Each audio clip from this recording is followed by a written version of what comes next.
Students, हमारा आज का टॉपिक है मगध साम्राज्य के उत्कर्ष में हर्यक वंश और हर्यक वंश में अजातशत्रु। कल हमने बिंबिसार के बारे में पढ़ा था। बिंबिसार ने 493 ईसा पूर्व तक शासन किया और आज हम उसके पुत्र अजातशत्रु के बारे में पढ़ेंगे। जैसा कि मैंने यहाँ पर कुछ महत्वपूर्ण बिंदु बताए हैं, इन्हें ही हम विस्तार के साथ डिटेल करेंगे। सबसे पहले कि अजातशत्रु बिंबिसार का पुत्र था और जिस प्रकार बिंबिसार ने मगध साम्राज्य को समृद्ध करने के लिए मैत्रीपूर्ण संबंध स्थापित किए, विवाह के द्वारा लोगों से सौहार्दपूर्ण संबंध स्थापित किए अन्य राज्यों से, उसी प्रकार अजातशत्रु जो था वो भी अपने पिता के समान साम्राज्यवादी नीति का पोषक था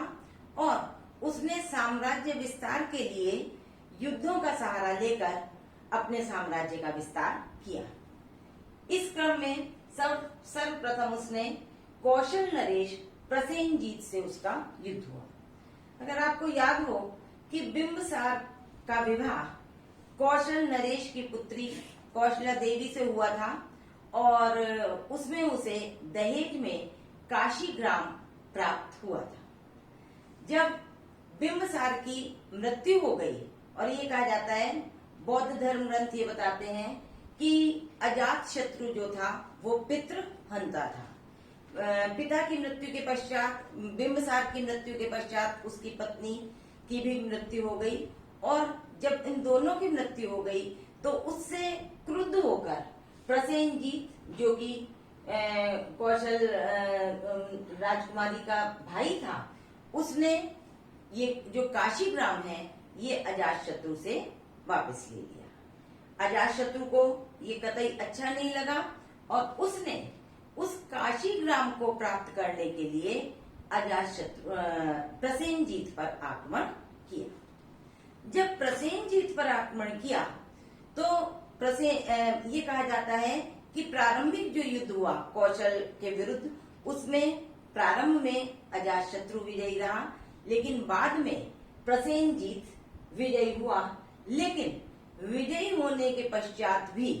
उसने अजातशत्रु के साथ अच्छा व्यवहार किया और उसने अपनी पुत्री वाजिरा का विवाह उसके साथ कर दिया और पुनः अजातशत्रु को, जैसे कि बिंबिसार को काशी नरेश दहेज के रूप में दिया गया था, उसने काशी ग्राम अजातशत्रु को दे दिया। इस प्रकार कौशल पर एक बार पुनः अजातशत्रु का अधिकार हो गया। अब कौशल के बाद एक जो महत्वपूर्ण राज्य था वो था लिच्छवी का राज्य,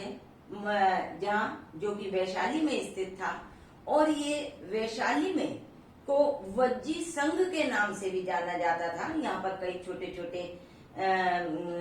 राजतंत्र और गणतंत्र थे, तो ये लिच्छवियों पर विजय प्राप्त करना अब उसका मुख्य उद्देश्य था।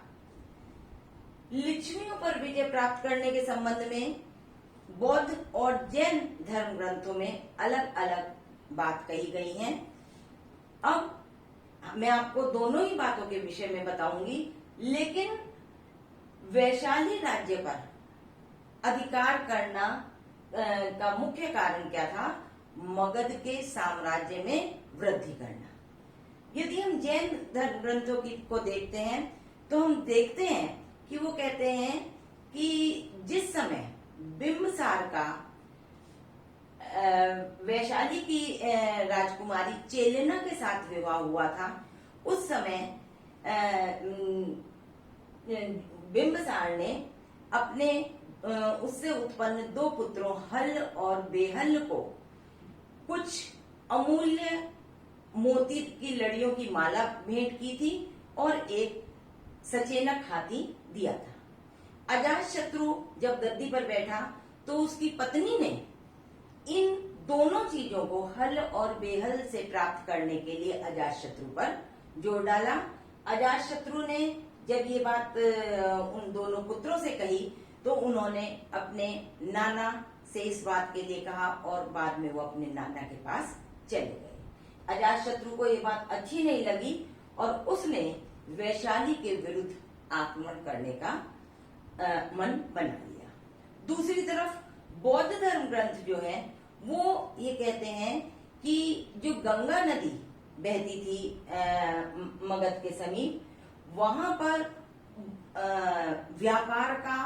बहुत अच्छा केंद्र था। वहां पर बहुमूल्य वस्तुएं उतारी जाती थी और उन वैशाली के समीप होने के कारण उन बहुमूल्य वस्तुओं या व्यापार से मिलने वाले आर्थिक लाभ का फायदा वज्जी संघ के लोगों को होता था, जिसे कि अजातशत्रु प्राप्त करना चाहता था। दूसरा कि गंगा के किनारे पर कुछ अमूल्य रत्नों की खान थी, तो अजातशत्रु का ये मानना था कि यदि वो वज्जी संघ पर अधिकार कर लेता है तो उन पर भी उसका अधिकार हो जाएगा, तो राज्य न केवल साम्राज्य की दृष्टि से वरन आर्थिक दृष्टि से भी मजबूत होगा। इसके अलावा उसका तीसरा आक्रमण, यद्यपि उसका बहुत स्पष्ट उल्लेख हमें नहीं मिलता इतिहास में, लेकिन ये कहा जाता है कि अवंती का राजा जो प्रद्योत था वो भी काफी महत्वपूर्ण शासक था, और जब अजातशत्रु ने कौशल, वैशाली और मल्ल आदि प्रदेशों पर अधिकार कर लिया था तो वो भी सचेत हो गया था, और दूसरी तरफ अजातशत्रु को भी उसकी शक्ति का पता था, तो उसने भी अपने राज्य की सीमाओं को सुरक्षित कर लिया था। लेकिन प्रद्योत के साथ अजातशत्रु के युद्ध का कहीं उल्लेख नहीं मिलता। अब कि जहां तक अजातशत्रु के धर्म की बात है, ये कहा जाता है कि अजातशत्रु जो था, बौद्ध धर्म ग्रंथ ये कहते हैं कि अजातशत्रु बौद्ध धर्म का मानने वाला था, और जैन धर्म ग्रंथ कहते हैं कि अजातशत्रु जैन धर्म से संबंधित था, और उनका जैन धर्मावलंबियों का ये भी कहना है कि अजातशत्रु पितृहंता नहीं था, बल्कि बिंबसार मृत्यु से पहले काफी अधिक बीमार हो गया था, तब उसने स्वयं आत्महत्या कर ली थी। तो जैन धर्म के ग्रंथों के अनुसार अजातशत्रु पितृहंता नहीं था, और वो इस बात का भी उल्लेख करते हैं कि अजातशत्रु अपनी रानी और परिवार के अन्य लोगों के साथ महावीर स्वामी से मिला था, और वो जैन धर्म को उसने अपना लिया था। लेकिन दूसरी ओर बौद्ध धर्मावलंबियों का ये कहना है कि अजातशत्रु प्रारंभ में जैन धर्म से अवश्य प्रभावित था, लेकिन बाद में गद्दी पर बैठने के पश्चात अजातशत्रु जो है उसे अपने पिता के वध का अफसोस हुआ, और इस संदर्भ में वो जाकर महात्मा बुद्ध से मिला था, और तब महात्मा बुद्ध के व्यक्तित्व से प्रभावित होकर उसने बौद्ध धर्म को अपना लिया था। साथ ही ये कहा जाता है कि जैसे कि पहले बिंबसार के समय में मैंने बताया था कि बिंबसार ने अपनी राजधानी गिरिव्रज के स्थान पर राजगृह को बनाया था, तो अजातशत्रु ने राजगृह को और अधिक सुंदर बनाया, और राजगृह के समीप पाटली ग्राम नामक स्थान पर गंगा और सोन नदियों के संगम पर उसने एक दुर्ग का निर्माण कराया, और ये दुर्ग जल दुर्ग के नाम से जाना जाता है। अजातशत्रु के बौद्ध धर्म अपनाने के बारे में एक ठोस तर्क ये भी है कि 483 ईसा पूर्व में, जबकि अजातशत्रु राज्य कर रहा था, उस समय राजगृह में प्रथम बौद्ध संगीति का आयोजन किया गया, और इसमें महात्मा बुद्ध की शिक्षाओं को संकलित किया गया। तो ये इस बात का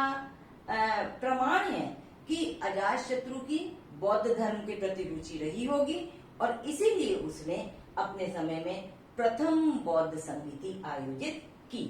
और महात्मा बुद्ध का परिनिर्वाण भी अजातशत्रु के समय में हुआ। तो इन सब चीजों से, इन सब तथ्यों को देखकर हमें पता चलता है कि अजातशत्रु भी अपने पिता से भी अधिक योग्य और एक साम्राज्यवादी शासक था और मगध के उत्थान के लिए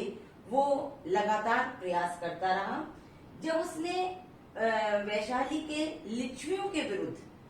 विजय प्राप्त की थी, तो ये कहा जाता है कि इस विजय को प्राप्त करने में लगभग 16 वर्ष लग गए थे, क्योंकि जो लिच्छवी संघ के लोग थे वो आपस में बहुत एकजुट थे। और एक बार अजातशत्रु ने अपने 2 मंत्रियों को महात्मा बुद्ध के पास उनसे लिच्छवी संघ पर विजय प्राप्त करने के विषय में जानकारी चाहिए थी। तब महात्मा बुद्ध ने भी ये कहा था कि वज्जी संघ जो है वो जब तक एकजुट रहेगा तब तक उसको नष्ट करना संभव नहीं है। तब ये कहा जाता है कि वस्त्रकार के वापस आने के पश्चात अजातशत्रु ने वस्त्रकार और अपने एक अन्य मंत्री को लिच्छवी संघ में भेजा और वहां पर वो लोग कई वर्षों तक रहे। उन्होंने इस एकजुटता को भंग करने में महत्वपूर्ण भूमिका निभाई और जब उन्हें ये पता चल गया कि अब वज्जी संघ पहले की तरह एकजुट नहीं है, तब उन्होंने इसकी सूचना अजातशत्रु को दी और तब अजातशत्रु जो है उसने लिच्छवी संघ पर विजय प्राप्त की। तो इस प्रकार हम देखते हैं कि वो न केवल एक योग्य शासक बल्कि एक कूटनीतिज्ञ, एक अच्छा प्रशासक और प्रजा के हित का ध्यान रखने वाला, राज्य के हित में सार्वजनिक निर्माण कार्य आदि करने वाला और धर्म के क्षेत्र में प्रथम बौद्ध संगीति का आयोजन करने वाला था। हर्यक वंश के ये 2 महत्वपूर्ण शासक थे, पहला बिंबिसार और दूसरा अजातशत्रु। इसके पश्चात मगध साम्राज्य हर्यक वंश के शासक इतने योग्य नहीं हुए और उदयन आदि जो बाद में हुए वो अजातशत्रु की साम्राज्य विस्तार की नीति का उस रूप में पालन नहीं कर पाए और कुछ समय पश्चात हर्यक वंश की समाप्ति के पश्चात मगध साम्राज्य में एक नए वंश का उदय हुआ जो कि शिशुनाग वंश के नाम से जाना जाता है। Thank you.